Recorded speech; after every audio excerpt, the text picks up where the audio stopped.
And I don't throw this out there often. Woke bullshit. That's what this feels like. It does. Today we're going to talk about really the best show I've seen in decades. And by the best show, I mean the worst show. I mean the most difficult show I've ever had to watch in my recent memories, to be totally honest with you. The Witcher, Blood Origins. It's a little over dramatized, obviously, on my end, but it was the most difficult show for me to watch in at least the past 5 years that I had to sit there and force myself to watch it. Every 5 minutes would go by, and I'd be like, I'm just like fucking done with this. It was bad. Yeah, I'm right there with you. This is one of the worst shows I've watched in a long time. Like if this would have come out before Rings of Power and I watched this before Rings of Power, I would have been like, man, Rings of Power wasn't that bad. It Yeah. wasn't good, but it wasn't that bad. hmm This show was awful. I think the biggest issue was, right, because, I mean, there are worse shows out there, Okay. objectively, like, because they don't have the budget. And over here at The Witcher Blood Origin, they have enough budget. It doesn't look great still, but Yeah. it feels so empty. Yeah, everything Yeah. about it was just bad. I struggled. It took me 2 to 3 attempts to get through every single episode. Like I Yeah. would watch it for 10 to 20 minutes and be like, all right, I gotta take a break. I can't do it. And then come back to it an hour, 2 hours later. It was rough. It starts off so bad. So we'll give a quick run through of just the story first. So it starts off with good old Jaskier, right, the bard, like in a war or whatever, and he gets brought into another dimension by Demi Moore or Minnie Driver, whatever her name Mini is. Driver, you're I think right. it's Yeah. Minnie Driver, and she's just like, "Have you heard the story? I'm a story. Here's a story." Then begins the story. It introduces our characters, and they're like, I'm a bard, singer, play this violin thing, but I'm a badass because I was raised by them in Clan Ravenclaw, Harry Potter, right? Yeah. Uh, Yeah. and then introduces the other guy, homeboy with the big axe, right? He's like, oh, I'm Yeah. big, tough, fuck princess, got kicked out, dog, I'm a dog. Yeah. What's up? I'm a dog, fucking princess, dog, right? Yeah. and then Ghost Tribe, Michelle Yeoh. Mhm. They introduced her just kind of doing samurai shit in the wilderness. Yeah. And it's kind of Yeah. Everyone is banished, right? Yeah. That's like the only backstory they can give each of these characters. Oh, the Lark is banished because she doesn't want to kill kids. He was banished because he bangs princesses. She was banished because she taught the other girl music and they didn't like that, so she's in trouble. yeah. It's like, come up with a different backstory. My goodness. Yeah, Like, and the other heroes that get introduced are kind of not too far off that either. yeah, because you have those first three that get to know each other, and then the samurai character gets poisoned, and then randomly another guy shows up, another big scary guy, Yeah. scratching his beard with a meat cleaver.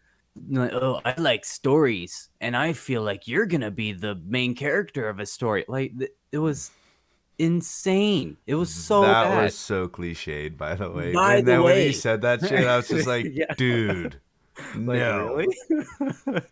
And yeah, it was awful. And then he's like, oh, your friend looks bad. I just so happen to know and be in love with a healer. She might kill you though, but we can try. Yeah. And then they go through like hallucination fog, like another why so random, just randomly going through fog, and only those two are affected, not the other guy. And it's like, And then they get there, and guess who's there? The mage who figured out the monument shit. yeah, He's just there. He's just there, right? Everyone's just where they need to be. They're walking, about to go to Centrea together to go do it now. Now the dwarf bitch is there. You know, Yep. she shows Saves up, them. and she's like, watch out. Watch out. Yeah. There's beast. They're like, Yeah. what are you talking about? She's like, I have a cave. We can do the ritual in the cave. How do you know? What's going on? Why are you inviting these random strangers here? Why? Yeah. And then even the opening scene, that shot was awful. Like, look, that cinema. I'm talking the cinematography. I absolutely hate that they came in upside down because usually you got an upside down shot. Like that's not new. But usually it's like, oh, someone hanging from rafters. They show them upside down. Oh, changed it. They're actually upside down. Yeah. That's kind of crazy, huh? But the way that it was just a battle, like a normal scene upside down. So it was just annoying to look at. I was on my phone watching it at first, like trying to turn it. I was like, did I mess up Am I upside down? Shit. Yeah. It was so dumb. I hated it. What really bothered me too is everything in this just felt forced. I mean, the storyline, right? So, a group of heroes get together, and bad wizard guy, makes brings beasts, right? And they're like, we have to stop it. How do we kill the beast? All right, let's become a beast, right? So, the Witcher origins here. That's the story. Cool. The first Witcher. How's it made? Cool. This story decided, okay, we're going to explain the story of how the first Witcher was ever made. And then when it gets to that part, the guy's like, why don't we make him a Witcher? Yeah, There's a it's whole just like- ritual for it. We have elixirs for it. We're ready to go. Like, hey, I just so happen to know how to make you into a kind of beast thing. Yeah. I got you.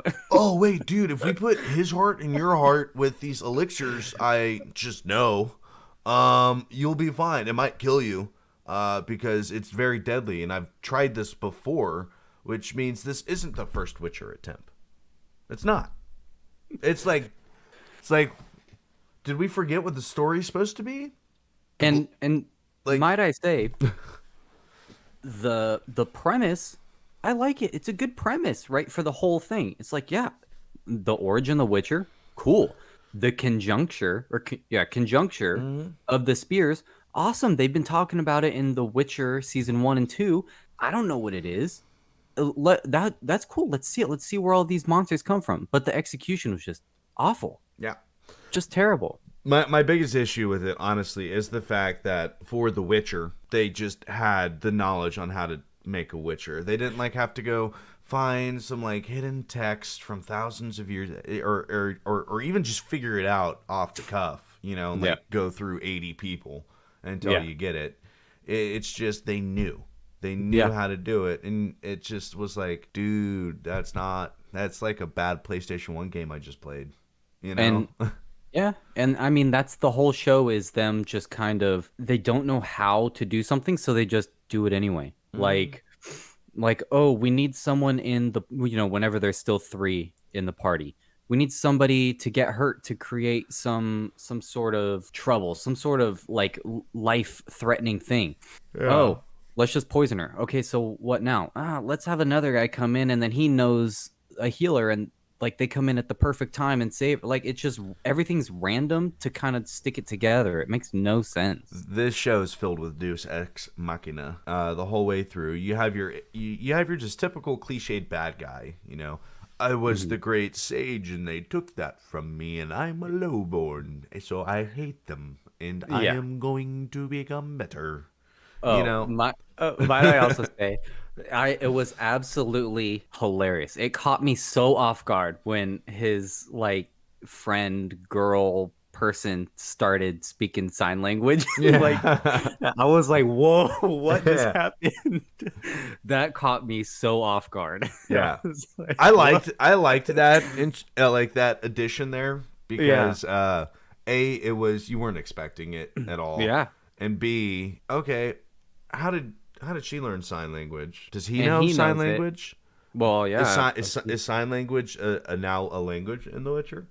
I mean, I'm Yeah. sure it is, right? In any society, people who are deaf do need to communicate, so I'm sure it would be. So that's a cool little addition they have. However, just out of left field. Yeah. Completely. It caught me so off guard. Yeah, and it took so long to notice too. You Yeah. know? That was the funny part to it for me. But yeah, he's just your typical bad guy, and he goes in and the chaos things like, you want chaos magic? You have to sacrifice that of which you love. Okay. Like, what does that mean? I can't figure it out. Yeah, let me go grab a What I- Horcrux real quick. Yeah. I I mean- need to kill what I hold most dear. What could that possibly mean? Right? So he takes 2 children. Boom, he gets a little taste of it. A little teaser. She's blue balling them. Hmm. Right? And then, the part that also did piss me off here, this is bad direction, when they go in the second time, or the last time or whatever, when he gets the magic, he goes in with that group of soldiers, and they all just go run off in the distance immediately. Yeah, they're all in Like, front of him. yeah, they go just run off. They're like, let's leave the bad guy alone. Wait, where are we? What's going on here? Yeah, and they just go run and start exploring, and then they turn around. They're like, "Oh, he's doing something. He killed that chick. What's he doing? Get to him. Oh shit, we're too far because we ran." Yeah. It's like, what is going on? This group of goobers, dude. This is one of the worst shows I've ever seen in my life. Yeah. One thing I really liked. One thing I really liked. I was like, oh, this is exactly how it would actually be. When the brute guy, right, the main character brute guy, is having sex with the princess and he leaves his post, yeah, of course he's gonna get caught. Like, he's supposed to be defending the door and all of a sudden he's gone. Yeah, the roving watch is gonna be like, oh shoot, the guard's gone. Let's go bust in here. Yeah. It's like, yes, we're watching House of the Dragons right now. Spoilers if you don't want them. Sir Kristen Cole does just that. He leaves his post and nobody even notices at all. It's like, yeah, of course there's going to be more than one guard in this entire palace. So that's, I'll give them credit. Time out. There is only one guard in the palace on the final assault of the palace. True. Well, I think there was 2 in the front, right? And she just walks up to him. Yeah. But once they all get in and are running around the castle, then there's nobody. You're right. Until they all show up. Until they all show up down a hallway to fight them. Yeah. They probably blew their whole budget, and so they couldn't afford extras. Yeah. It just felt so empty. The show literally feels empty in its placement of characters. Right, that castle was the emptiest castle I've ever seen. Like the big throne room just felt empty. There's no adornments or anything. Her room felt. What do you mean? Packed. There's the sword rack in the throne room. Yeah, the random sword rack. Right, with all the ghost plots. Tribes. Yeah, for the plot. Yeah, honestly. And then from the get go, the first scene I had an issue with, right, was introduction of the Lark. Playing her music, which I hate forced music in my ears. I'm fine if it's a nice tune sometimes, but she's singing about peasantry and shit. And I'm just like, dude, oh my god, dude. Look, I'm a peasant. I don't want any peasantry songs in my ears. Sing to me about being rich. I want to be rich. That's what I want to hear. Right? Anyways, she's playing, and then small village, tiny village, right? And in this tavern, there's like 40 people. 50 people. It's like the whole village is in there worth of people from what it looks like. And some dude, right? Not a traveled to village, by the way. It's out in the boonies. Some dude just, what's up, girl? I'm gonna bone you, essentially, right? Harassing her, and then slaps the older woman. What the fuck is that village letting that dude do that for? Right? There's 40 of them in there. And that's right? And we find out they have police in that village later. We find that out. What are they doing? But then Chick just pulls out and becomes instantly the badass and starts maiming people. Right? Knife to the thigh, knife to the thigh, knife to the thigh, knife to the thigh. Yeah. Okay, broken bottle over a head. Right? Look, that's a little much. You go up, confront the dude first. Hey, don't hit that woman. Use diplomacy. If it doesn't work, then fight with your fist. If they pull out a knife, then you pull out a knife, right? You don't start off by maiming people. Well, dude, you know how many bars I've gone to and I haven't seen that? And you know what would happen if I saw that at a bar? You would start stabbing people in the leg? No, what? I wouldn't. Are you kidding me? I guarantee you, if that happened in a real bar... Okay, yeah, old boy's gonna like have charges pressed on him for slapping a chick, but she's going to like prison for attempted murder on like 6 dudes. Like that's not how you handle that situation. Yeah, Yeah. And if you're this Billy badass, you don't need to handle it like that. So just violence for violence, cool. That's how we're going to introduce our main character, right? Or one of our main characters. Mm-hmm. And then another Deus Ex Machina comes in. You know, she gets thrown into prison, and there's the dog. You know, Yeah. it's just like, oh my god, like you couldn't have found a better way to, whatever. Yeah. It's just, Yeah. Everything feels forced. All the dialogue. Another thing that I wanted to talk about this, this is like, we complained about show don't tell in the Rings of Power. All the dialogue felt like they were just reading straight from a dictionary. Like, it's so crazy. You know, they're talking about the Ghost Clan. And she's like, "Oh, we're going to go see the Ghost Clan." He's like, "That's a myth."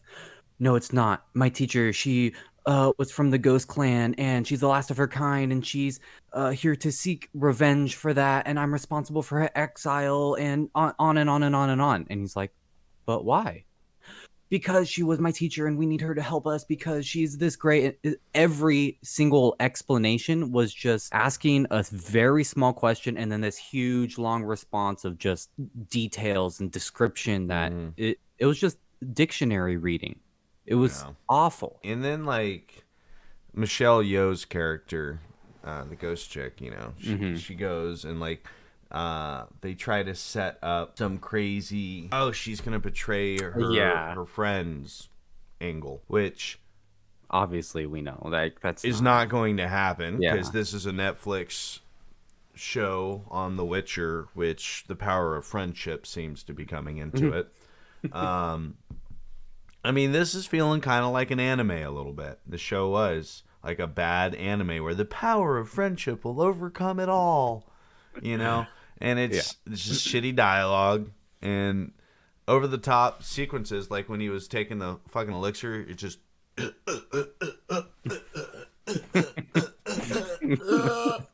know, and, you're like, And then he takes like- like 2 or 3 different elixirs. She's like, "Is it done yet?" "We haven't even started. This is just to prepare him." Like, please. Yeah. Oh my god. Yeah, and then at the end he just starts turning into fucking Mr. Hyde, and then he rips that dude a fucking part, That was pretty funny. just fucking rips him, right? I was like, oh my god, right? But- and then he goes to fucking get the next dude, and he just twinkle twinkle little star, so what? Yeah, hilarious. Like what? Hilarious. And nice. How anticlimactic was that death? He just threw a big sword at this like giant beast, and that was the end of it. Yeah, Really? That's what you needed a Witcher for, to throw a giant sword? You just That get was a it? javelin, dude. Yeah. Yeah. There's no javelins here, there's no spears. That was it. It was so anticlimactic. Yeah, but The Witcher made it so he could dodge the blood lightning. And then even the chaos magic, he blew a cloud of fire a couple times, and then he immediately overwhelmed by 2 mages, and that's it. Like, what? Yeah. That was it? The one mage captured you and bound you to the other one, and boom, that's it. You forgot about the magic of friendship. True. Well, they were brother and sister, so their blood was so strong. Yeah, their bonds and blood and friendship overcame bad guy. Yeah. You know? I would not if you're watching this and you haven't seen the show, just don't watch it. It's awful. You don't need to watch it. And I liked The Witcher season 1 and season 2 with Henry Cavill. I liked that show. I thought the first 2 seasons were good. And I saw this, even the initial preview for it, I saw it and I was like, but why? What's the point of having this random side character plot for The Witcher that I don't really care about anyway? This just brought the franchise down so much more, especially in the wake of losing Henry Cavill from season 4. Yeah. It's like, what are you guys doing? You're destroying any chances of season 4 being well received. I mean, so the showrunners admitted, the writers admitted, that they actually just straight hate the source material. They don't like the Yeah. source material they're adapting, so they're going to write their own thing, which, why the fuck are you writing that show then? Why are you writing for a show that has a dedicated source material, which I'm going to say it. I'll say it. I think a novelist is probably a better fucking writer than a Hollywood screenwriter. And it's like, just adapt the source material, dude. It's already got a fan base. It can add new fans when you give it the Hollywood flair, the Hollywood 1-2. But instead, you change it and you promise these things. You promise the origin of The Witcher, right? Which could have been so fucking cool. There should have been a lot of research in it. It could have gone a really dark route, right? Instead, they're like, power of friendship, power of fucking friendship, dude. And we're only going to have like 5 minutes on how we actually made a Witcher because the characters fucking already knew how. It's not really a fucking blood origin. It's just like, yeah, this is the first Witcher. That's all it is. And we already knew how to make them. We've always known how to make Witchers. This is the first one. Essentially is what the show is. This show just feels like, and you know, I don't throw this out there often, woke bullshit. That's what this feels like. It does. And I don't like it. It was cringy. It was hard to watch. Yeah, this is the problem that I have with like the woke culture is whenever you have something like this, if the cast was all the same, right? Super diverse, whatever, but it was a good show, then that's good. But whenever you have a super diverse cast and the show sucks, it's like, oh, so they just are doing this for brownie points because the show is awful. That's the moral of this, basically. Don't watch this show if you haven't already. Or watch It's it not if you worth want to it. just like fucking suffer a little Sure. bit. If you put this show on and you don't turn it off in the first 20-30 minutes, you're a crazy person. Yeah. Good for you. Good for you, honestly. I wish I could. This is really hard to watch, and it's terrible. I wish they wouldn't have made this because, I'm looking forward to season 3 of The Witcher, which is still going to have Henry Cavill. I'm a little worried about that. That's a little bit worried about it. I am now as well. But with season 1 and 2, like I've said, I really enjoyed it. Season 3, I was like, oh, I'm happy to see where this is going. But now I'm like, man, if any of the people who are involved in this are involved in season 3, it's just going to be terrible. Overall, I can give the show a fucking vomit out of 10. And if you disagree, fucking fight me. It was 4 hours of my life that I'm just not getting back. And then I have to talk about it for another, it's been 35 minutes at this point. So 4.5 hours of my fucking life, and it's in my fucking head, dude. So if you like it, you're a fucking weirdo, but good for you. Yes, it was awful. And I'm mad I watched it. So with that, Ray, out. Thanks for watching. Hey, Nick here. If you enjoyed this video, please gently caress that like button for us. And Ray, thanks for watching. It was a blast. Make sure to hit that subscribe if you want to stay up to date with what we're doing, what me and him are doing. There. Me and him, Nick and Ray. Subscribe.